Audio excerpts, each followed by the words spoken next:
आज मई डे के अवसर पर आप सबको लाल सलाम और नमस्कार। आज अंतर्राष्ट्रीय मजदूर वर्ग की एकजुटता का दिवस है। मजदूर वर्ग के नेतृत्व में बाकी सब मेहनतकश जनता को साथ लेकर ये शोषण की समाज का परिवर्तन का पुनर्संकल्प लेने का दिन है। और ये पुनर्संकल्प आज इन हालातों में हम ले रहे हैं जब इस कोविड पैंडेमिक के खिलाफ जो जंग चल रहा है पूरी दुनिया में, जो हमारे देश के अंदर भी चल रहा है, उन परिस्थितियों में आज ये मे डे मनाया जा रहा है। पहले जब मे डे मनाते थे, बड़े बड़े जुलूस, बड़े बड़े सभाएं होती थी, जिसके अंदर हमारी विश्लेषण और क्या है आज के हालात में जिन सवालों के ऊपर हमको एकजुट होकर लड़ने की ज़रूरत है, इस सब के बारे में चर्चा होती थी। आज वो संभव नहीं है। तो इसीलिए इस माध्यम से आप सबको आज मे डे के अवसर पर लाल सलामी और अपना पुनर्संकल्प और दृढ़ता के साथ आज की परिस्थितियों में इसको आगे ले जाने वाली बात। ये ज़रूर है कि इस पैंडेमिक के चलते हुए ये महामारी जो चल रही है, इस महामारी में ये कोविड जो है, ये कोरोना वायरस एक इंसान को दूसरे इंसान के बीच में फर्क नहीं करती। किसी को भी ये बीमारी लग सकती है, इसलिए सावधान रहना ज़रूरी है। इंसानों में ये कोरोना वायरस कोई फ़र्क नहीं करती, लेकिन पूंजीवाद का व्यवस्था और पूंजीवादी शोषण के चलते हुए ये ज़रूर फ़र्क है इंसान और इंसान के बीच में, उन लोगों के बीच में जिनके हाथ में क्षमता है, साधन है और ये लड़ने की ताकत है, शारीरिक ताकत है जिनके पास, और ऐसे शोषित लोग जो करोड़ों की तादाद में अपने मुल्क में हैं, जिनके अंदर भूखमरी की वजह से, कुपोषण की वजह से जो शारीरिक ताकत कमज़ोर है, इससे लड़ने के लिए वो ज़्यादातर शिकार होते हैं। यानी ये वर्गीय बंटवारा जब पूंजीवादी व्यवस्था में होता है, जो शोषित है लोग, उनके ऊपर इसका असर और इसका खतरा और ज़्यादा बढ़ता है। तो इंसान और इंसान के बीच में फ़र्क ज़रूर कोरोना वायरस ना करे, लेकिन अपनी सामाजिक व्यवस्था ये फ़र्क करती है कि किसको ज़्यादा आज खतरा है इससे, और हम मेहनतकश जनता को, हम मेहनतकश लोगों को और ज़्यादा सावधान रहने की ज़रूरत है। अगर हम देख ले जनता कर्फ्यू के दिन 22 मार्च से लेकर, तो आज हम छठे हफ्ते में पहुंच चुके हैं। अब क्या होगा आगे को, ये स्वयं प्रधानमंत्री खुद बताएंगे 3 तारीख को, और तब तक ना किसी को पता है क्या होने वाला है। उसके बाद ये लॉकडाउन क्या कंटिन्यू करेगा या इसको थोड़ी बहुत राहत मिलेगी लोगों को।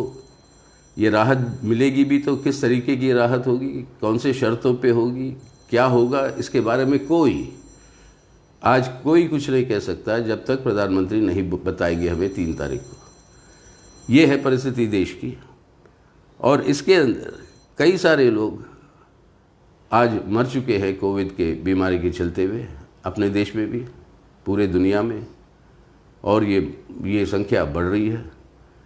और कई सारे लोग अपने देश में, अफसोस की बात है, कई सारे लोग भूखमरी से, बेघर होने की वजह से, ज़िंदा रहने के लिए साधन ना होने की वजह से इस तरीके की मौत भी हो रहे हैं। और कई सारे लोग जिनके और बीमारियां हैं और अस्पतालों में आज कोविड के महामारी को चलते हुए बाकी सब बीमारियों का जो इलाज जो पहले हुआ करता था, आज वो नहीं हो पा रही। 3 लाख से ज़्यादा जो शुगर के पेशेंट है, डायबिटीज़, उनको जो चाहिए इलाज वो नहीं हो पा रहा। 1 लाख से ज़्यादा जो कैंसर के मरीज़ हैं, उनका चिकित्सा ठीक ढंग से नहीं हो पा रही। 3 लाख से ज़्यादा बच्चे जिनको टीके लगते, हम सबको लगे थे अपने बचपन में, जो टीकों से हम बचते हैं बहुत बड़े बड़े खतरनाक बीमारियों से, वो टीके नहीं लग पाए। और हमारे गर्भवती माँ जो देश का भविष्य को पैदा कर रहे हैं, उनको जो टीके की ज़रूरत है लाखों की तादाद में, उनको वो नहीं मिल रही। ये परिस्थिति तो नहीं चल सकती।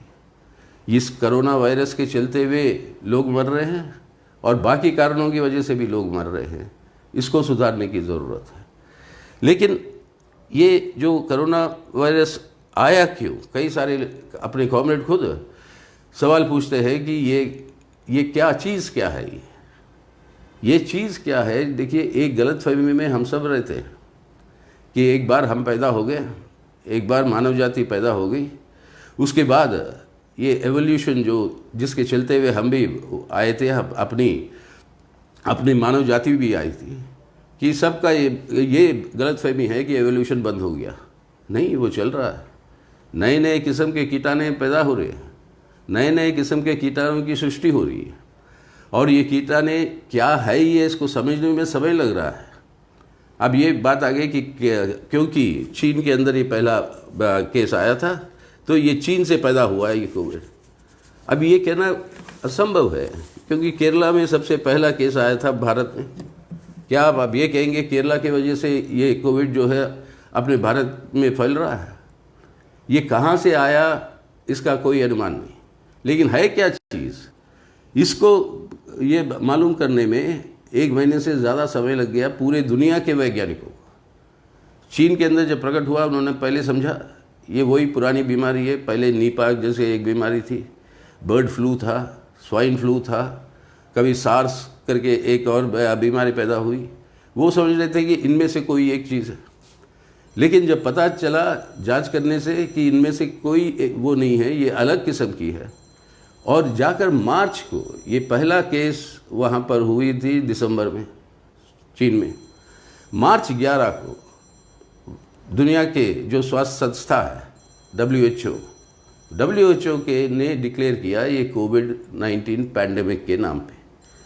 इतना समय लगा है कि ये क्या चीज़ है, और तब पता चला ये फैलती कैसे, और इसलिए ये सब सावधान जो हमें लेने पड़ते हैं।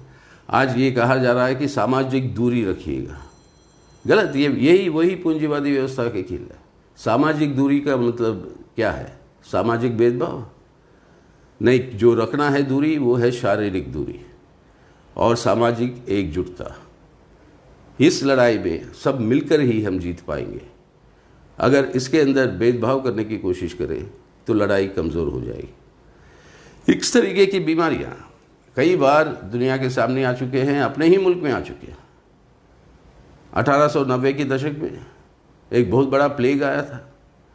उस ज़माने की ब्रिटिश हुकूमत ने इस मरीज़ों को सबको कैंपों के अंदर घुसाकर वहाँ पर जो है बेड़ियों के जैसे उनको बंद रखा, ताकि ये बीमारी प्लेग ना फैले बाहर। और उन कैंपों के अंदर निश्चित रूप से लोग मरी जा रहे थे, और उन हालातों के खिलाफ वहाँ पर लोगों के अंदर एक विद्रोह पैदा हुआ। और उस विद्रोह में वो प्लेग कमिश्नर जो था पूना का, रैंड करके, उस कमिश्नर की हत्या कर दी 2 नौजवान छात्र, शेपेकर भाई दोनों, जो MA के छात्र थे।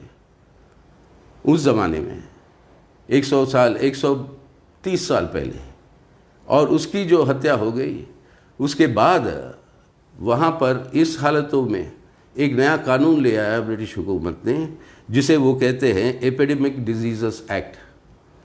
और एक कठोर प्रावधान उस कानून के अंदर थे, और यही एपिडेमिक डिजीज़ेस एक्ट ही दूसरे रूप में रूपांतर करके आज अपने डिज़ास्टर मैनेजमेंट एक्ट के रूप में है, जिसको लागू किया मोदी सरकार ने। यानी वो एक्ट पहले से थी 2005 से, लेकिन उसको लागू किया है, और उसके प्रावधान जो है बड़े कठोर प्रावधान है, जिसका इस्तेमाल आज किया जा रहा है। उसी समय 130 साल पहले जब बाल गंगाधर तिलक ने किस तरीके से ब्रिटिश हुकूमत वो प्लेग के मरीजों के साथ व्यवहार कर रही है उसके खिलाफ जब लिखा गया, तब एक और नया कानून ले आए, और वो कानून था सेडिशन एक्ट। और वो सेडिशन एक्ट का इस्तेमाल तब से लेकर जो राष्ट्रीय आंदोलन में महात्मा गांधी को, बाकी कई सारे लोगों को हुकूमत के खिलाफ लिखने के आरोप में, उन सब के ऊपर सज़ा ली गई। आज भी वो सेडिशन एक्ट लागू है अपने देश में, आज भी उसका इस्तेमाल होता है। और आज भी जैसे कन्हैया जैसे अपने छात्र नेताओं के ऊपर आज भी वो सेडिशन एक्ट लगा हुआ है। कई सारे हमारे सामाजिक जो चिंतक है, जो शोषण के खिलाफ आवाज़ उठाते हैं, उनके ऊपर ये सेडिशन एक्ट लगा हुआ है। तो ये किसी भी महामारी के चलते हुए कोई भी सरकार इस परिस्थिति का इस्तेमाल करके कठोर कानून ले आने की कोशिश करेगी, जिसके चलते हुए लोगों के ऊपर उनका अंकुश और तेज़ी से बढ़े। ये तानाशाही रुझान है, हर बीमारी के साथ इस तरीके की बात आती। लेकिन इस तरीके की बीमारियां कई बार हुई अपने देश में। दुनिया के अंदर कहा जाता था 10 करोड़ लोगों की मौत हुई थी उस समय, एक 100 साल पहले की बात है, जब वो उस समय की जो प्लेग जो हुई थी, अपने हिंदी के एक बहुत बड़े कवि, एक बहुत बड़ा चिंतक, जिसने कई पीढ़ियों को प्रभावित किया और आज भी करते रहे, निराला, सूर्यकांत त्रिपाठी निराला, वो लिखते हैं 1917 के उस बीमारी जो फैली हुई थी, जब गंगा नदी में शव जो है वो बिखरे हुए पड़े नज़र आते थे। नदी भरी हुई थी लोगों के, जिनकी मौत हो गई थी। निराला जाते हैं उनके गांव में, क्योंकि संदेश आता है कि हालात बहुत ख़राब है। गांव पहुंचने से पहले उनकी बीवी गुजर जाती, कई सारे रिश्तेदार गुजर जाते हैं, और बच्ची जो उनके गोद पे रात को सो गई थी, वो सुबह उठती नहीं है। निराला साहब इस सब को लिखा है एक लेख में, खुली बात के नाम से। और ये खुली बात एक व्यक्ति है जो इन परिस्थितियों में निराला साहब का देखभाल किया था, और बाद में वो बने एक ना सिर्फ एक बहुत बड़ी कवि और लेखक, लेकिन सामाजिक अन्याय के खिलाफ, सामाजिक शोषण के खिलाफ एक हथियार के रूप में हम सबको प्रेरित करते आए। तो इस तरीके की बीमारियों से कई लोग मरेंगे, लेकिन मानव जाति जिंदा रहेगी। सवाल यह है कि कम से कम लोगों की मौत की ज़रूरत है। तो यानी पूंजीवादी व्यवस्था में एक तरह से ये वर्गीय बंटवारा के चलते हुए क्षमता जो है उसके अंदर फ़र्क हो जाता है इंसानों के बीच में। दूसरी ओर इस तानाशाही की रुझान जो है ये बढ़ती है, जैसे आज भी हम देख रहे हैं अपने देश में। इसी महामारी के चलते हुए जो CAA, NRC, NPR के खिलाफ जो आंदोलन में थे, उन सब का गिरफ्तारी हो रही है आज, और उन सबको कठोर तरीके की प्रावधानों के आधार पर गिरफ्तार किए जा रहे हैं। और आज एक और बात जो होती है कि जब सामाजिक दूरी की बात करते हैं, लोगों के अंदर एक किस्म की एक ध्रुवीकरण, और ख़ास तौर से अपने देश के अंदर एक सांप्रदायिक ध्रुवीकरण को वो तेज़ करने की कोशिश भी चलती है। और इस तरीके की ध्रुवीकरण आगे भी दुनिया में कई सारे देशों में हम देख चुके हैं। इस तरीके की बीमारियां जब होती है, नस्लवाद बढ़ती है। आपका रंग क्या है, आपके चमड़े का, उसके आधार पर भेदभाव होता है, और यहाँ पर किसका धर्म क्या है उसके आधार पर भेदभाव होता है। और इस तरीके की सांप्रदायिक ध्रुवीकरण को बढ़ावा देते हुए ये जो लड़ाई एकजुटता के आधार पर हम लड़ सकते हैं, यही सबसे बड़ा कमज़ोरी जो है इसके अंदर पैदा होता है। तो पूंजीवादी व्यवस्था के अंदर एक बीमारी से लड़ने के लिए भी इस तरीके की दिक्कतें आती है। इसलिए आज मे डे के अवसर पर जब हम पुनर्संकल्प लेते हैं इस शोषण की व्यवस्था को मिटाने की बात, तब ये हमें ज़रूर समझना है कि इस तरीके की महामारियों से बचना भी है आने वाले दिनों में, आने वाले पीढ़ियों को। तब भी इस व्यवस्था को बिना बदले एक एकजुटता के आधार पर, एक बिना शोषण के आधार पर हर इंसान को एक क्षमता दे इस तरीके की बीमारियों से लड़ने के लिए। ये काम जब तक हम पूरा नहीं कर पाएंगे तो सही ढंग से इस तरीके से बीमारियों से आगे को हम नहीं बच पाएंगे। तो इसलिए आज मे डे के दिवस पर ये व्यवस्था को बदलना है, ये हमारी पुनर्संकल्प, इसे और मजबूत करनी चाहिए। लेकिन इसी व्यवस्था के चलते हुए पूंजीवादी व्यवस्था में एक और बात होती है। आज हमारे देश के अंदर ही नहीं, पूरे दुनिया में मेहनतकश जनता के ऊपर कठोर सारे हमले हो रहे हैं। लाखों करोड़ों की तादाद में लोगों की नौकरियों की छटनी हो रही है, तनख्वाहों के अंदर कटाई हो रही है। सरकारें कहते हैं कि छटनी नहीं होनी चाहिए, हमारे प्रधानमंत्री भी कहे 3 महीने के लिए किसी की छटनी नहीं होगी, लेकिन वास्तविकता क्या है? ज़मीन पर देखिएगा आप, सभी क्षेत्रों में, सभी संस्थाओं के अंदर आज जो है इस तरीके की अब बेरोज़गार होते जा रहे लोग बहुत बड़े बड़े तादाद में। और उसी समय हमारे देश के बड़े बड़े अमीर, दुनिया के बड़े बड़े अमीर, इस महामारी के चलते हुए, इस लॉकडाउन के चलते हुए दुनिया के अंदर 10 सबसे बड़े खरबपति जो है दुनिया में, उनकी संपत्ति $308 बिलियन ज़्यादा हुई है इसी लॉकडाउन के समय पर। अपने देश में सबसे अमीर व्यक्ति जो आज हमारे देश के अंदर है, अंबानी साहब, उनके रिलायंस कंपनी का 17.7% मुनाफा बढ़ता है इस लॉकडाउन के पीरियड में। मुनाफा उनका बढ़ता है, संपत्ति उनकी बढ़ती है, लोगों की नौकरियों की छटनी हो रही है, भूख से लोग मर रहे हैं, बेघर लोग भटक रहे हैं सड़कों पे, जबकि उनकी शारीरिक दूरी रखनी चाहिए। उस समय पर एकजुट होकर एक झुंड में, भीड़ में वो हज़ारों किलोमीटर चलकर अपने घर पहुंचने की व्यवस्था में कई सारे लोग रोड पर आज भी। ये एक तरफ लोगों की व्यवस्था वो, और अमीर लोगों के मुनाफे और बढ़ते जा रहे हैं। और वही रिलायंस कंपनी नौकरियों की छटनी कर रही है, ये कहते हुए कि आज जो है कोई धंधा नहीं चल रहा है, मुनाफे बढ़ रहा है, लेकिन छटनी होगी मजदूरों की। तो ये जो व्यवस्था है, इसको आज बदलने की ज़रूरत है। मे डे की खास बात क्या थी कि हज़ारों, मतलब आप कई दशकों की लड़ाई लड़ने के बाद मजदूर वर्ग ने एक अधिकार प्राप्त किया कि हर दिन 8 घंटे से ज़्यादा काम नहीं करेंगे। 8 घंटे का दिन और वेतन उनको, और 5 दिन या 6 दिन, कुछ देशों में 5 दिन हफ्ते में, कुछ देशों में 6 दिन काम करने की अधिकार लड़ के मजदूर वर्ग ने हासिल की। आज उसी के ऊपर हमला। कई सारे मुल्कों में इस 8 घंटों को बढ़ाकर और आगे ले जा रहे कई सारे घंटे। अपने देश में केंद्र सरकार की ये प्रस्ताव है, जिसको 4 राज्यों ने ऑलरेडी लागू किया हुआ है, कि 8 घंटे की जगह मजदूरों से कहा जा रहा है कि अब 12 घंटे काम करना पड़ेगा हर दिन। तो इस तरीके की जो मौलिक जो अधिकार है 8 घंटे की, उसी के ऊपर हमला जो हो रही है। तो आज ज़रूरी है इस मे डे के अवसर पर ये ज़रूरी है कि हमें आज इस व्यवस्था के खिलाफ अपनी लड़ाई, इस महामारी के खिलाफ अपनी लड़ाई, इस लड़ाई को हमें आज जो है आगे ले जाने की पुनर्संकल्प, और ये पुनर्संकल्प को हमें आज और मजबूत करने की ज़रूरत है।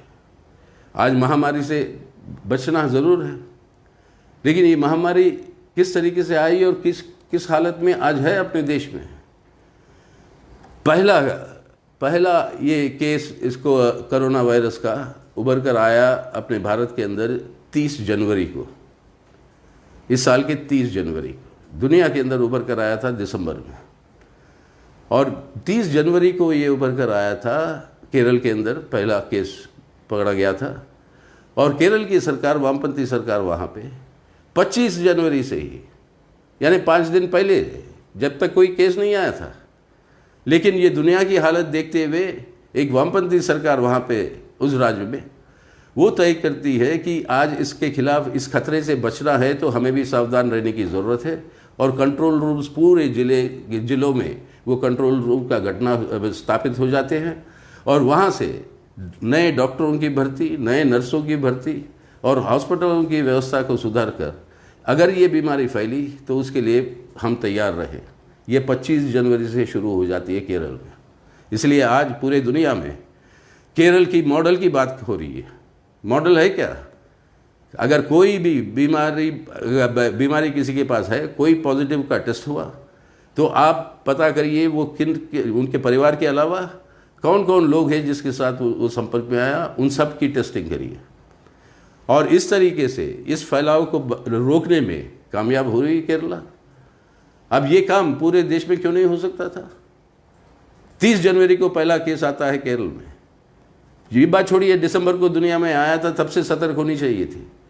लेकिन 22 मार्च तक हम जो है कुछ करते नहीं हैं।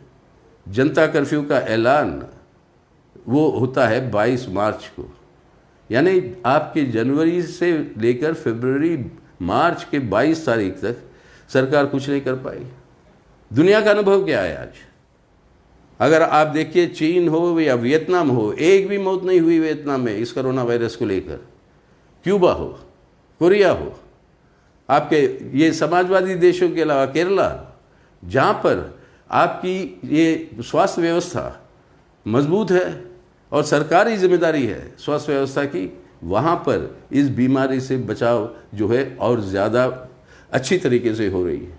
ये अपने आप में दिखाता है पूंजीवादी व्यवस्था और समाजवादी व्यवस्था के बीच में फ़र्क अपने आप में बताता है कि अगर सरकार की जिम्मेदारी अगर सरकार पूरा करती है जो लोगों के स्वास्थ्य का सुरक्षा करने की, तो उस ऐसे हालातों में इस बीमारियों से हम और बेहतर लड़ पाते हैं। लेकिन जनवरी 30 तारीख से मार्च 22 तक क्या हो रहा था मुल्क में, जब सतर्क होनी चाहिए थी। एक तरफ से आपके फरवरी के 24 तारीख को नमस्ते ट्रंप आयोजन होता है आपके गुजरात के अंदर। हमारे देश के प्रधानमंत्री स्वागत करते हैं आपके अमेरिका के राष्ट्रपति महोदय को। लाखों की तादाद में लोग वहाँ पे इकट्ठा हुए, लाखों की तादाद में लोगों को वहाँ पे लाया गया है। जबकि पहला कोरोना वायरस का केस आ चुका था देश के अंदर 30 जनवरी को, 24 फरवरी को आप ये नमस्ते ट्रंप करते हो। और आज हालत क्या है गुजरात के अंदर, आज क्या है, सबसे तेज़ी के साथ अगर ये फैल रही है वहाँ पे, तो आज हालत क्या है, सतर्क क्यों नहीं रह पाए हम। और दूसरी ओर आप जो है मध्य प्रदेश के अंदर जो जहाँ पर भी हालत बहुत ख़राब है इस महामारी का, मध्य प्रदेश के अंदर आप वहाँ पे चुनी हुई सरकार को गिराकर भाजपा की सरकार की गठन करने के लिए शपथ ग्रहण लेते हैं अब खुले मैदानों में, जहाँ पर हज़ारों की तादाद में लोग जमा होते हैं और इकट्ठा होते हैं। और आज हालत क्या है मध्य प्रदेश के अंदर, भोपाल के अंदर जहाँ पे ये हुई। या एक और बात लो, आप जो है अनुमति देते हो ये तबलीगी जमायत के लिए। तबलीगी जमायत को जिसके भी आयोजित किया था वो गैर जिम्मेदारी है, वो बहुत बड़ी गैर जिम्मेदारी है। लेकिन उनको अनुमति दिया कौन? यही तबलीगी जमायत वो कोशिश कर रहे थे कि महाराष्ट्र में करने की, महाराष्ट्र की सरकार उसको अनुमति नहीं देती, तो दिल्ली में कैसे मिली उनको अनुमति? कैसे मिला उन विदेशियों को जो मलेशिया, इंडोनेशिया ऐसे देशों से आ रहे जहाँ पर महामारी फैल रही थी उस समय, और उनको जो है वीज़ा मिलता है, देश की सरकार देती है, देश के अंदर आते हैं। क्या उनका टेस्टिंग हुआ या नहीं हुआ, ये देश के अंदर आके भी कई सारे जगहों पर जाने के लिए उनके लिए इजाज़त है। अब ये सब जो हो रहा है, इसके चलते हुए ये जो जिस समय हमें इसको सावधान रहना चाहिए था इस महामारी से बचने के लिए, वो समय जो है हम इस तरीके के कामों में लगी रही सरकारें, और लोगों का ध्यान जो है इस सतर्क रहने की जगह वो जो है इस तरीके की हम सावधान नहीं रह पाए, और जिसका नतीजा आज जो है ये फैलाव जो नज़र आ रहा है देश में। और दूसरी ओर ये समय जो मिला था हमें दिसंबर से ही हमारे स्वास्थ्य व्यवस्था को सुधारना की ज़रूरत थी। डॉक्टरों के लिए या अपने देश के अंदर हॉस्पिटलों की जगह के लिए अगर जगह कमी है, तो आप जो आपके निजी अस्पताल है, निजी जो आपके प्राइवेट क्लिनिक्स है, इन सब को जो है इस्तेमाल करना चाहिए था। सरकारी कानून के आधार पर ये प्रावधान होनी चाहिए थी कि निजी व्यवस्थाओं में भी ये सुविधाएं मिलेगी लोगों को, लेकिन ये काम नहीं हुआ। अरे बड़े पूंजीवादी देश स्पेन जैसे, स्पेन ने पूरी की पूरी वहाँ पर जो प्राइवेट जितने भी अस्पताल है, नर्सिंग होम है, उन सब की राष्ट्रीयकरण कर दी। और ये काम राष्ट्रीयकरण की बात छोड़िएगा, लेकिन उनका इस्तेमाल करने के लिए कोई भी पहले से सोचा था नहीं। आज हालत क्या है, हमारे डॉक्टर, हमारे लिए नर्स जो देखभाल कर रहे हैं मरीजों की, उनकी रक्षा के लिए जो इक्विपमेंट चाहिए, पर्सनल प्रोटेक्टिव इक्विपमेंट बोलते हैं, PPE, वो इक्विपमेंट की भारी कमी है, जिसके चलते हुए वो खुद शिकार हो रहे हैं इस कोरोना वायरस के। अगर वो शिकार होंगे, उनकी जान ली जाएगी, तो आपको और हमें बचाने वाला कौन है? तो आज उनके लिए ये व्यवस्था करने की उसके अंदर कमी थी, अब दूर करिए उसको फौरन। और दूसरी बात, जैसे केरल में हुआ था, बाकी सब जगह टेस्टिंग करिए लोगों की, तब पता चलेगा कहाँ पर फैल रहा है ये बीमारी और कहाँ पे नहीं। ये लॉकडाउन का मतलब वही होता है। लॉकडाउन के दौरान टेस्टिंग करिए, आप आइडेंटिफाई करिए कौन से है इलाके जहाँ पर ये फैल रहा है, उसको लॉकडाउन करिएगा। बाकी सब जगहों पर धीरे धीरे से व्यवस्था को फिर वापस आने की कोशिश करें। यही केरल ने किया। जैसे आपके ट्रैफिक के बत्ती होते हैं रोडों पे, लाल, पीला और हरा, उन्होंने इन 3 जोन में बांट रखा पूरे उनके जो राज्य को। लाल है वो जगह जहाँ पर आज भी ये बीमारी फैल रही है, अंकुश पे है लेकिन फैल रही है, उसके ऊपर वहाँ पे सतर्क रहने की ज़रूरत है। हरा वो है जहाँ पर पिछले 28 दिनों में कोई भी पॉजिटिव केस नहीं उभरा। पीला वो है जिनमें पिछले 14 दिनों में कोई केस उभरा नहीं, लेकिन 28 दिन जब तक ख़त्म नहीं होंगे उनको हरा घोषित नहीं करेंगे। और इस तरीके से बंटवारा करते हुए केरल के अंदर एक वैज्ञानिक तरीके से इस लॉकडाउन से बाहर आने के लिए एक पूरा का पूरा प्लान बनाया था, एक वैज्ञानिक आधार पर। अब उस तरीके की कुछ प्लान बनाए देश में नहीं। और जिस तरीके से ये कि अब टेस्टिंग जो हो रहा है अपने देश में, वो 1 लाख में 60 लोगों की टेस्टिंग होती है। 1 लाख में। पूरे दुनिया के अंदर सबसे कमज़ोर टेस्टिंग की जगह है भारत अपना। अब ये कोविड टेस्टिंग भी पहले सुप्रीम कोर्ट ने कहा ये मुफ्त होना चाहिए पूरे सब के लिए, लेकिन अब बाद में उसको बदल दिया। अफसोस है। अब जो प्राइवेट अगर टेस्ट करवाने कोई जाएगा तो 4,500 रुपये, और उसके ऊपर GST, उसके ऊपर बाकी टैक्स है, वो सब लगेगी। यानी 6,000 के करीब आपको देना पड़ेगा टेस्ट के लिए, जो होनी चाहिए मुफ्त। अपने बगल के बांग्लादेश में वो मुफ्त है। कोई भी वहाँ पर ये टेस्टिंग के लिए जा सकता है, मुफ्त सरकार करेगी वो टेस्टिंग। इस तरीके की व्यवस्था हमें करना चाहिए था।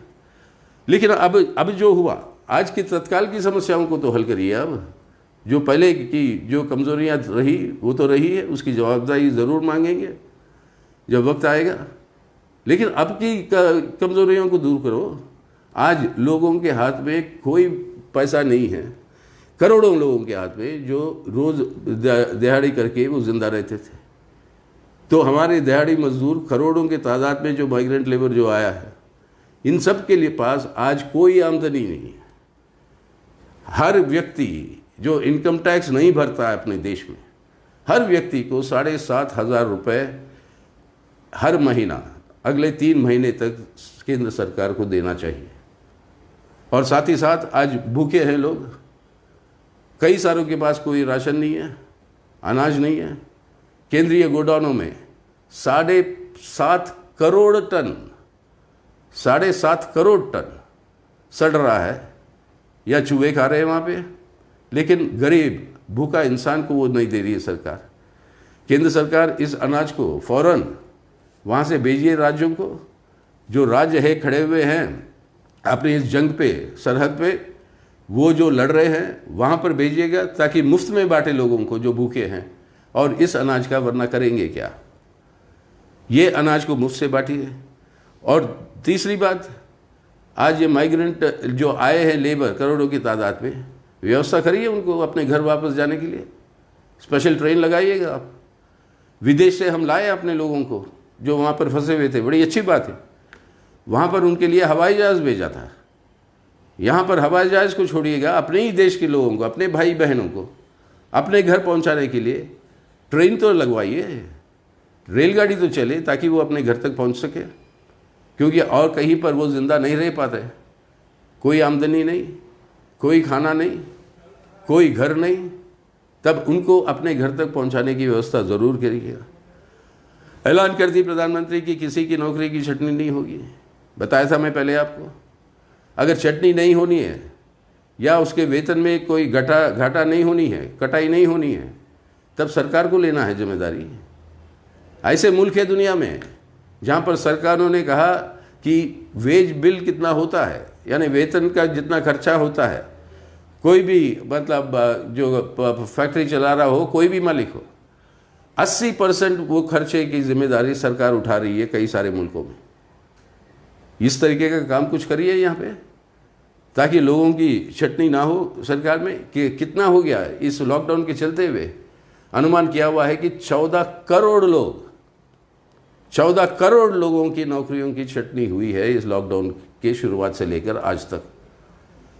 अगर इस तरीके से लोग बेरोजगार होते जाएंगे, बेकार होते जाएंगे, लावारिस होते जाएंगे। इनकी बचाव के लिए सरकार की जिम्मेदारी कुछ है कि नहीं?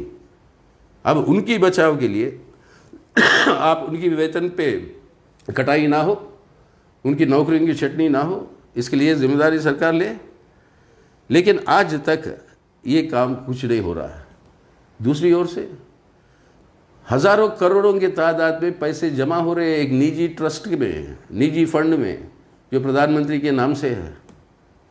प्रधानमंत्री का डिजास्टर रिलीफ फंड करके कानूनी तौर पर एक फंड है जो 1948 में, यानी अपने संविधान के हम लोग संविधान को आपने जो अपनाया उसके 2 साल पहले कानूनी तौर पर ये फंड बनी हुई थी। पैसा उसमें नहीं जा रहा है, जिसकी ऑडिट होती है CAG से, जिसके अंदर जवाबदारी होती है, पता चलता है किस पे खर्च हो रहा, कितना आया है। अब ये जा रहा है एक प्राइवेट ट्रस्ट में, और ये ट्रस्ट का पैसा हजारों करोड़ रुपए जो आज जमा हो चुके हैं, वो पैसा आप भेजे राज्यों को। जो लड़ाई वहाँ पे हो रही है, उन लोगों को चाहिए आज पैसे। उनके जो बकाया है GST के, वो भी नहीं दे रही है केंद्र सरकार। और उनको जो उधार लेने की जो एक सीलिंग लगा रखी है, उसको भी नहीं बढ़ा रही है केंद्र सरकार। तो ये पैसे जो इकट्ठा कर रहे हो इस महामारी के खिलाफ लड़ने के नाम पर, आज विश्व बैंक से आपने जो है कर्जा लिया इस महामारी से लड़ने के लिए, आज एशियन डेवलपमेंट बैंक से आपने कर्जा लिया, इससे कोई अरबों डॉलर की आपने ये कर्जा लिया है इस महामारी को लड़ने के लिए। कहाँ जा रहा है वो पैसा? वो पैसा आप क्यों नहीं दे रहे हो राज्य को, राज्य सरकारों को, जो इस लड़ाई को आगे ले जा रहे हैं? आपको ये काम करना होगा। पहले बताइए कि ये पूरा पैसा जा कहाँ रहा।